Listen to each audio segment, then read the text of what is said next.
সুইজারল্যান্ডের সঙ্গে ভারতের 15 বছরের জন্য এক ঐতিহাসিক চুক্তি হয়েছে, যেই চুক্তিতে প্রথমেই সুইজারল্যান্ড ঘোষণা করে দিয়েছে তারা ভারতে আগামী 15 বছর $100 বিলিয়ন ইনভেস্ট করবে এবং তারা বাংলাদেশে এতদিন যে পরিমাণ এড দিত, সুযোগ সুবিধা দিত, ফরেন ইনভেস্ট করত, সেই এড সম্পূর্ণভাবে বন্ধ করে দিচ্ছে। যদিও বাংলাদেশের সঙ্গে আরো দুটো দেশের নাম তারা ঘোষণা করেছে। কিন্তু এবছর জানুয়ারিতেই 4 দিনের সফরে গেছিলেন বাংলাদেশের প্রধান উপদেষ্টা মোহাম্মদ ইউনূস। তিনি 47টা মিটিং করেছেন। তিনি সেখানে গিয়ে ভারতের বিপক্ষে একাধিক কথা বলেছেন।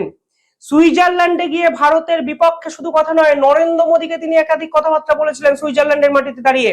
আজকে সেই রাষ্ট্র বাংলাদেশের এইড সাহায্য বন্ধ করে ভারতের সঙ্গে পার্টনারশিপ করলো, যে পার্টনারশিপ ভারত